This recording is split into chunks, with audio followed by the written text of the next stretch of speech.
Kom ons bid saam en dan vra ons dat die Here die skrif ons oopbreek vanmôre. Heilige Gees, Here, ons bid vanmôre as afhanklik is, dat U asseblief vir ons die skrif sal oopbreek, dat U vir ons sal kom voed met die brood van ewige lewe en dat U ons harte ontvanklik sal maak vir dit wat van U afkomstig is. Here, mag U spreek en ons as die dienaars luister. Amen. Nou gemeente, ek wil net vir julle so 'n bietjie agtergrond gee, dat hierdie reeks wat ons gaan doen, so 'n bietjie grondwerk gaan doen, gaan julle 'n bietjie vreemde name hoor van die kansel af, want met my belydeniskamp wat ek hierdie jaar gehad het van die kinders my gevra, Dominee, hoekom praat ons nooit oor Amos, of oor Joel, of oor Obadja, of Habakuk? Ons gaan altyd na die bekende gedeeltes toe, en toe sê ek, fyn, goeie uitdaging, kom ons gaan bietjie na hierdie tekste toe, en kyk wat ons daaruit kan leer, en interessant genoeg, ek wou nog altyd 'n reeks doen oor die dag van die Here, wat 'n bekende teologiese term is. Ons het vanoggend vir mekaar gesê, geseënde dag van die Here vir jou. Christene vier die dag van die Here op 'n Sondagmôre, want die Here het opgestaan uit die dood uit, en ons vier dit in die begin van die week. Dit gee nuwe hoop, nuwe lewe, nuwe energie, soos ons die week ingaan. Maar hierdie gedagte van die dag van die Here is ook 'n Ou Testamentiese beginsel. En soos ek laas vir julle gesê het, ons deur Hebreërs gewerk het, byvoorbeeld, dat as jy kan nie die Ou Testament net een kant toe stoot nie, alhoewel ons nie meer onder daai verbonde lewe nie, is die betekenis van vandag se verbonde en verpligtinge op my en jou te finde in die Ou Testament ook. Dit help jou om dit te verstaan. So net so 'n bietjie agtergrond oor waaroor Amos gaan. Hy's 'n klein profeet en hy skok sy volk met hierdie vers 18. En 'n bekende gedeelte ook, julle ken almal daai term, daai Hebreëse term ooi wei. Nee, dis vers 18 se opening, ooi wei. Wee julle. Nee, ellende wag vir die. Nou, die rede vir dit is, wanneer ons nou Adventtyd ingaan en Kerstyd ingaan, dan kom maar dadelik dinge by jou op. Vreugde, hoop, liefde, dis die wonderlikste tyd van die jaar vir baie van ons geniet dit.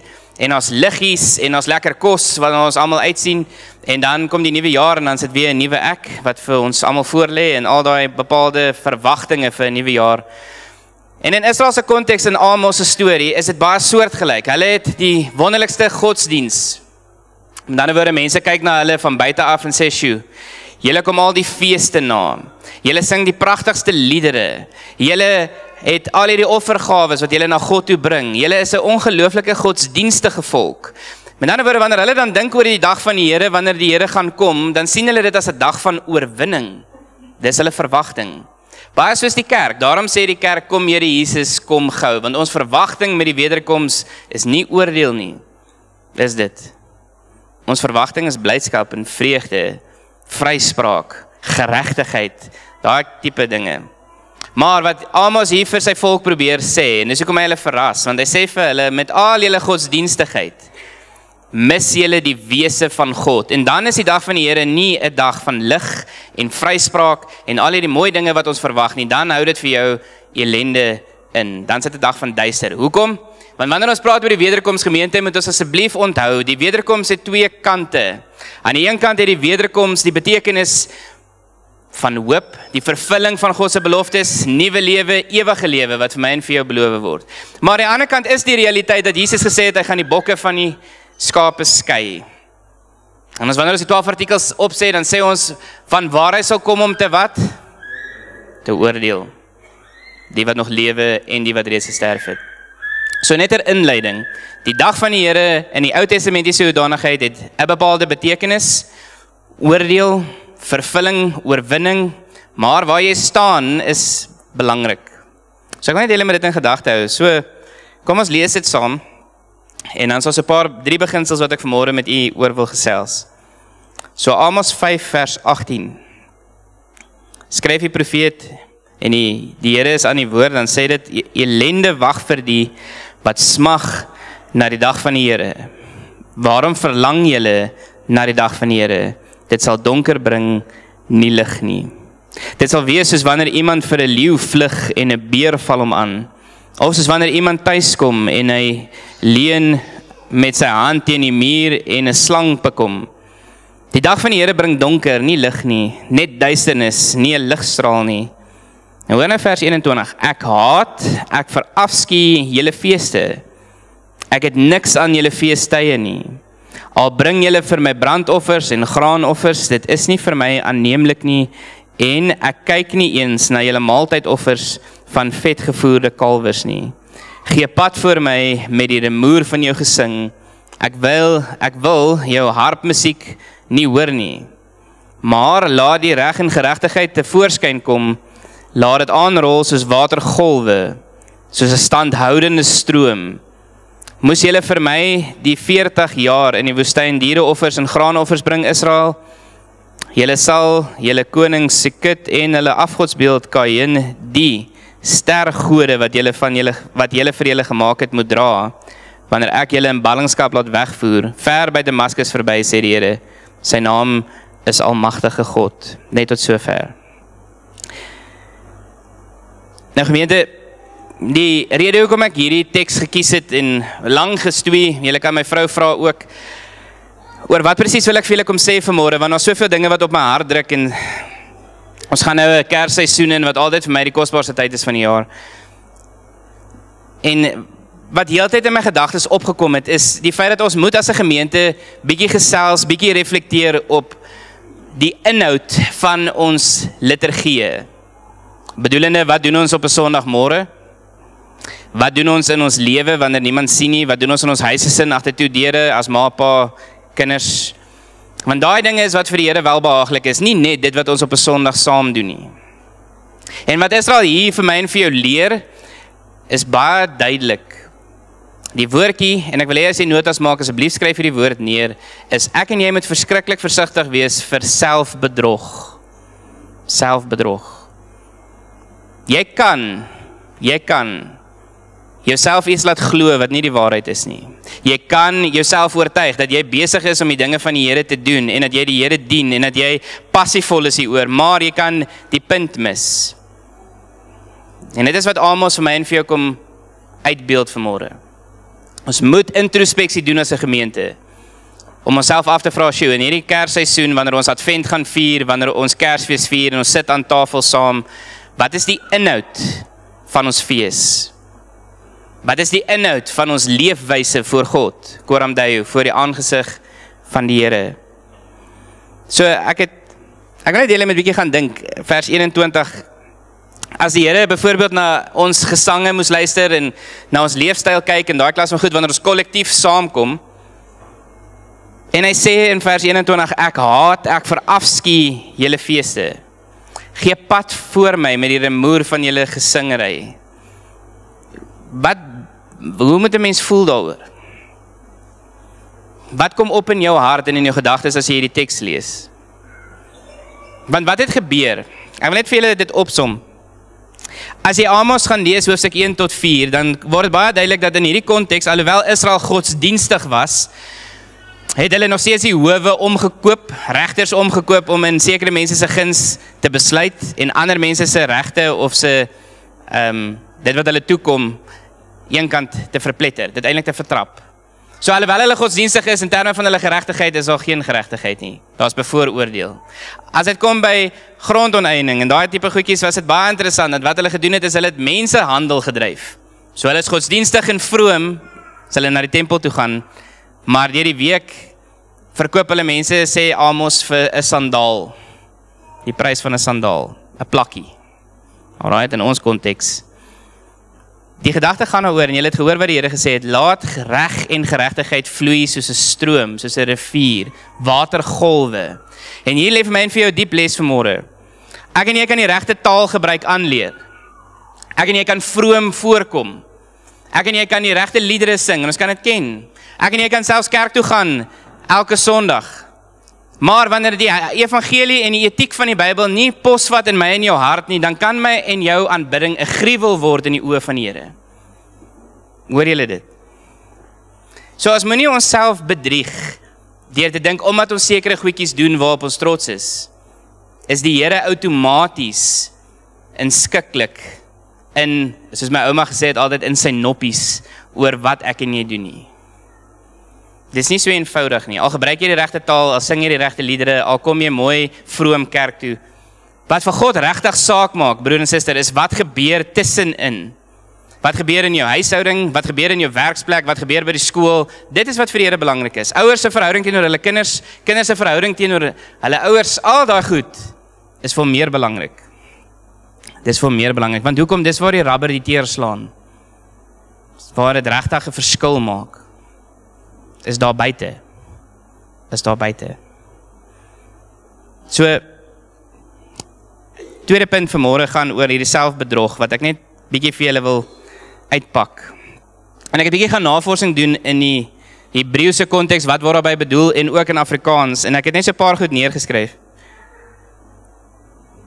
In die Hebreëse denke oor selfbedrog kan dit vasgevang word in hierdie een begrip. So weer eens, as jy notas maak, skryf hierdie asseblief neer. Selfbedrog in 'n godsdienstige hoedanigheid gaan daaroor dat jy 'n bepaalde beeld van God in jou kop skep, wat vir jou gemaklik is, en wat jy dink, dit is die regte manier hoe God aanbid wil word. Maar as jy die Bybel gaan ondersoek, dan kom jy agter dat die Bybelse narratief en die Bybelse standaard of beeld van God, en die beeld wat jy in jou gedagtes opgedrom het, verskil. Verskil. Dan is jy besig met selfbedrog in 'n godsdienstige sin. Maak dit vir julle sin? So, ons moet heeltyd onsself afvra, het ek dalk 'n godsbeeld geskep in my hart, in my huishouding, in ons gemeente, wat nie lekker strook met die Bybelse beeld van wie God is nie. Byvoorbeeld, ek het vir julle 'n paar voorbeelde saamgebring. As ons byvoorbeeld sê as 'n gemeente of gemeenskap, ons is die uitverkore volk van God. Per implikasie beteken dit die Here is lief vir ons en die Here het ons uitgekies en die Here stap 'n pad saam met ons. Maar ons lewe in 'n korrupte manier wat nie in lyn is met die woord nie, dan bedrieg ons onsself. Dan bedrieg ons onsself. Want wat kweek dit by jou? 'n Valse sekuriteit. Ek hoef nie te worry oor die oordeelsdag nie. Ek hoef nie te bekommer daaroor nie, want ek is deel van die uitverkore volk. Ek gaan kerk toe. Ek gee my 10de. Ek sing die liedere. Dis wat Israel gedink het, broer en suster. Dis wat hulle gedink het. Die dag van die Here in daardie hoedanigheid is dan 'n oorwinningsdag in hulle kop. Ek hoef niks te vrees nie, want dit gaan oor oorwinning, versoening met die Here, en daarom is ek okay. Ek glo in Jesus. Jy sê dit dalk, maar spreek jou lewe daarvan, is daar vrug in jou lewe, kan mense dit sien? Is jou lewe toegewy aan Christus, bo enigiets anders? Dis diep vrae wat ek wil hê elkeen van ons in ons huisgesinne moet vra. Want dis wat vir hom belangrik is. Dis wat vir hom belangrik is. Of byvoorbeeld ons dink, solank ons die tempel het en die offers en die liedere het, dan is ons veilig. Dan is ons veilig. Gemeente, hoor asseblief vanoggend, dis nie al wat vir God belangrik is in hierdie lewe nie. Is hoe ons erediens lyk nie. Dit is 'n wonderlike ding wat vir ons gegee is. 'n Moment in die week wat vir my en vir jou geskenk is, sodat ons die naam van die Here kan groot maak en kan reflekteer op sy goedheid en sy guns en wie God is. Want hier's die punt. Ons aanbidding moenie die wese van God misken nie. Ons aanbidding moenie die wese van God misken nie. En waar leer jy God se wese ken? In sy woord. Hy openbaar dit aan jou. Hy openbaar dit aan jou. So selfbedrog in die hart, het ek vir julle 3 goed gebring. Dis wanneer ek en jy dink ons ken die Here, maar eintlik as jy 'n bietjie gaan introspeksie doen, ken jy 'n verwronge beeld van die Here. Jy dalk iets gehoor iewers, aanlyn TikTok, YouTube Shorts of Insta of waar ook al, het iemand iets gesê en daai ding bly nou by jou en dis wie God is. Maar ons moet dit gaan toets. Ons moet dit gaan toets. Ons dink ons ken hom, maar eintlik is dit 'n afbeelding van hom. 2, dis wanneer ek en jy oortuig is dat ons geestelik gesond is, maar ons meet onsself aan die verkeerde standaarde. Want waaraan meet ek my? My medegelowige? 'n Ervaring in 'n erediens, ja, die musiek het my regtig beweeg daai oggend, of die dominee was verskriklik dinamies en dit is my gevoel die Here spreek met my. Dit is baie standaarde wat ons baie keer gebruik. Broer en suster, asseblief onthou, uitvloei van Reformatie Sondag, daar's een standaard waaraan u en ek onsself meet. En dit is die woord van God alleen. Dit het die finale sê, dit is wat vir my en vir jou openbaar wat God se wil is. Daar is nie 'n ander standaard waarna jy jou moet meet nie. Nie ervaring, emosie of ander mense se opinie nie. Maak dit sin? Nie ander mense se opinie nie. Of tradisie nie. Dit gaan oor God se woord. En hier is die laaste een, en hier is my baie belangrik. Dit is wanneer jy aanbidding verwar met godsdienstige ervaring, eerder as gehoorsaamheid. Wanneer dit meer gaan oor die ervaring kollektief in ons liedere en in ons aanbidding en ons samesyn, as wat dit gaan oor op die grondvlak gehoorsaamheid aan God. Want dit is wat die Here eis, is gehoorsaamheid. Want hy het ons die verbondsreeks gedoen het ons gesê, ons wil die seën van die Here hê, die beloftes wat hy beloof in sy verbonde, maar aan die ander kant moet jy jou verpligtinge nakom. Hy eis gehoorsaamheid. Hy vra, doen soos wat ek sê. As jy lief is vir my, sê die Here Jesus Christus, dan sal jy doen wat ek vir jou vra. Dit is wat die Bybel ons leer. So in Amos, noem hy hulle in hoofstuk 5 vers 4 en 5, 'n volk wat na God soek. En hier is die gevaar vanmôre, broer en suster. Wanneer ons dink oor die aanslag van die duiwel en die bose, dan in ons kop het ons hierdie verskriklike dinge in gedagte, dat iemand gaan byvoorbeeld 'n afgodsbeeldjie in die kerk inbring, of iemand gaan byvoorbeeld sulke tipe opsigtelike goed doen. Maar hoe die vyand baie keer met my in jou werk, is baie meer subtiel. En ek wil asseblief vir julle met daaraan gaan kou. Hy kleer dit in op 'n godsdienstige manier. Altyd. Dat dit klink vroom, dit klink heilig, dit klink asof jy die Here se werk doen. Maar as jy mooi gaan dit vergelyk met die Bybel, dan kom jy agter, dit is 'n leuen. En ek het dalk op 'n dwaalspoor afgeloop. Hy kom teiken jou nie as die duiwel en sê, jy is ek nou nie, want dit is maklik om dit te verwerp. Hy gebruik ons taal, ons liedere, ons tradisies, ons feeste, om ons te mislei. Asseblief, hoor dit vanmôre. So selfbedrog in ons konteks, en dan gaan ons na die hoop toe. Vandag is nie net 'n waarskuwing nie, daar's ook hoop. So ons is nou net in die waarskuwing gedeelte. In ons dag is dit wanneer mense sê, ek is 'n goeie mens. Ek gaan kerk toe. Ek is gedoop. Ek het belydenis van geloof afgelê. So ek is okay. Ek is okay. Gemeente, wanneer ons byvoorbeeld belydenis van geloof aflê of ons kinders doop of daai klas van goedjies, wat is meestal die gevolg vir 'n klompie jare? Mense raak weg. Stem julle saam? Mense raak weg. Kom staan mooi vroom, bring my kind, wy my kind aan die Here, ek vier hierdie verbintenis, doop hom, half haar, gone. Lê belydenis van geloof af, kry my boere lisensie, soos die ou mense dit noem. Kom sit aan die nagmaalstafel, mooi vroom. Belydenis van geloof, vir 'n klompie jare, sien niemand jou nie. En ek wil net hê, ons moet 'n bietjie gaan onsself afvra, hoekom is dit die geval? Hoekom is dit die geval? Ek het belydenis van geloof afgelê, ek is gedoop, ek is 'n lidmaat. Ons het byvoorbeeld in die kantoor, en nou praat ek net bietjie administratief, maar net dat julle hoor, ons het bietjie uitgereik na mense in ons gemeente toe wat ons bitter min sien. Hulle het 'n oproep gekry uit die kantoor uit. Om te vra, waar is julle? Is julle nog in die dorp? Het julle dalk getrek, daai klas van goedjies? En dan het baie mense het getrek, maar nooit die kantoor gesê nie, of baie is in 'n ander gemeente, maar ons nooit gesê nie. En dan vra ons vir hulle, okay, goed, kan ons julle afval? Weet julle wat as deur die bank almal se antwoord? Nee, want ek wil begrawe word uit die NG Kerk uit. Maar dan bid nie. So, persepsie in my kop, ek is okay. Ons koppel dit aan kerklidmaatskap, waar jou argiewe lê, of waar jou attestate lê, of wat ook al. Maar julle, asseblief hoor vanmôre, dit is nie wat vir die Here belangrik is nie.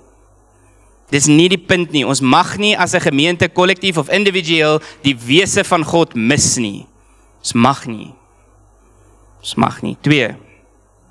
Wanneer 'n kerk byvoorbeeld kollektief saam sê, ons is 'n kerk van liefde, maar dan herdefinieer ons liefde om ruimte te maak vir sonde, of om dit te regverdig, in die naam van liefde en gasvryheid en daai klas van goedjies. 3. Wanneer ons dink emosionele aanbidding of mooi musiek is 'n teken van groot geestelikheid, terwyl ons harte koud bly teenoor onreg en teenoor die kruis van ons Here Jesus Christus. Jy's beweeg in die erediens, maar wanneer jy die wêreld ingaan, is jou hart ijskoud teenoor jou medemens. God hou nie daarvan nie. Laaste voorbeeld. Wanneer ons as gelowiges sê die Here sal verstaan. Hy verstaan. Het jy dit al gebid? Ek het al. Nee, wanneer ek weet ek doen iets wat ek nie moet doen nie. Hy sal verstaan. Of hy sal vergewe. Hy is tog liefde. En dan volhard ek in 'n ding wat verwoesting saai, en 'n ding wat mense rondom my seermaak ensovoorts. Maar ek wil hê julle moet hoor vanmôre, dit is nie oukei nie. Dit is nie oukei nie. Ek moet breek met dit wat die Here se hart breek. Want hy is my bruid, te gom. Ek is die bruid. Hy stel die standaarde. God is die skepper van hemel en aarde. Dit beteken in kort en ter afsluiting, wanneer ons nou kom by die hoop, God is die een wat vir my en vir jou riglyne gee vir hoe hy aanbid wil word, en wat vir hom regtig saak maak. Nie u en ek nie. En as 'n baie bekende teoloog, Sinclair Ferguson, wat eendag geskryf het, mense haat die wil van die Here. Maar weet julle hoekom? Want dit is nie ons wil nie. Mense haat die wil van die Here, want dit is nie ons wil nie. Wat God wil en wat ek en jy wil, is baie keer teenstrydig. En dis hoekom ons bid, Here, laat u wil geskied, u koninkryk kom, want ons moet dit oefen, dis 'n dissipline. So, hoe waak ons daarteen? En hier is die hoopvolle gedeelte, asseblief hoor dit. Die Here gee baie keer die waarskuwing in die Bybel, maar sy genade is altyd groter as sy waarskuwing. In die hele Ou Testament kom dit baie keer dat die profete gaan en sê, jene, hier kom verwoesting vir julle, ellende vir julle, maar bekeer julle, en dan reageer die volk en hulle bekeer hulle, en dan spreek die Here weer sy genade oor hulle. En as 'n seisoen van vrede en vreugde, en dan val hulle maar weer van die pad af, en dan begin die proses maar weer van voor af. Dis die menslike lewe. God se genade, broer en suster, is altyd groter as sy oordeel. Asseblief hoor dit. So, die evangelie is die teenmiddel, en ek het hier 2 punte wat ek net vir julle wil gee. In Psalm 139, vers 23 en 24 is daar 'n gebed wat ek en jy kan bid. Jou hele lewe, voordat jy groot besluite neem, voordat jy enigiets doen, sê Dawid vir ons, Here, deurgrond my hart. Ek ken my hart. En daarom vra ek dat u dit sal toets. Deurgrond my hele wese, want ek ken my gedagtes. Jy ken jouself. Ek ken myself. Ek weet waar ek kort val, waar ek versoek word, en dan gaan dit elke liewe dag van my lewe dissipline om te sê, Here, help my, staan my by, deurgrond my. So in Christus, broer en suster, is daar nie plek vir selfregverdiging nie. Net opregte belydenis van geloof en bekering. Wegdraai van jou sonde af. Wegdraai van die dinge af wat die Here se hart breek. Dit is wat vir God belangrik is. Al sit jy elke Sondag hier, maar wat gebeur in jou huis? Wat gebeur agter toe deure? Dis vir die Here belangriker. Waar die Heilige Gees werk, broer en suster, word die mens eerlik oor homself, en dan begin ware aanbidding. Want dan is dit in opregtheid. Dis 'n uitvloei van jou hart. Dit wat die hart van vol is, loop die mond van oor. Wanneer dit uit my hart uitkom, en dit is nie net hier sigbaar nie, dit is sigbaar by die rugbyklub, dit is sigbaar by die golf, dit is sigbaar in my werksplek, en in my huwelik, ensovoorts. Dit is wat vir die Here belangrik is. So, die laaste gedagte wat ek vir julle wil gee vanoggend, het ek soos volg neergeskryf, en hier is my so belangrik.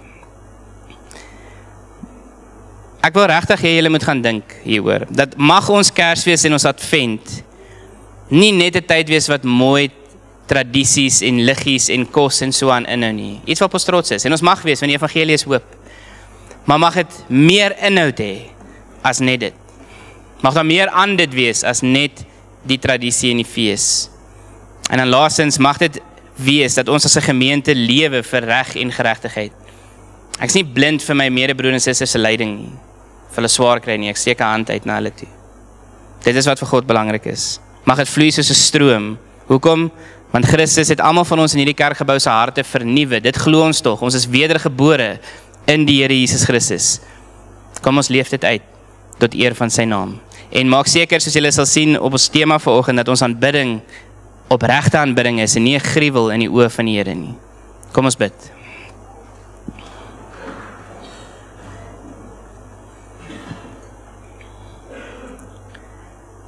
Ons Vader wat in die hemel is, Here, ons wil soos Dawid in Psalm 139 bid vanmôre dat U ons harte deurgrond. Want ons ken ons harte en ons ken ons gedagtes en ons bid, Here, dat U dit sal toets.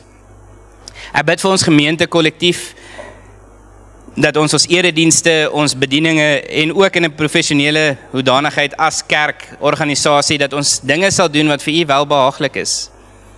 En dat ons nie die wese van wie U is sal misken nie. U is heilig, heilig, heilig is die Heer God almagtig. God is liefde, juig ons harte. U is regverdig. U is getrou. U is barmhartig. Al hierdie mooi eienskappe, Here, wat ons so koester. Maar mag U ons help om nie op 'n subtiele manier 'n verwronge beeld te hê van wie U is nie, maar 'n Bybelse beeld. Omdat ons die Bybel lees, omdat ons oor die Bybel dink, omdat ons dit uitleef tot eer van U naam. Mag U ons help daarmee. Ek bid vir elke huisgesin wat vanmôre hier verteenwoordig word, ook hulle wat aanlyn luister.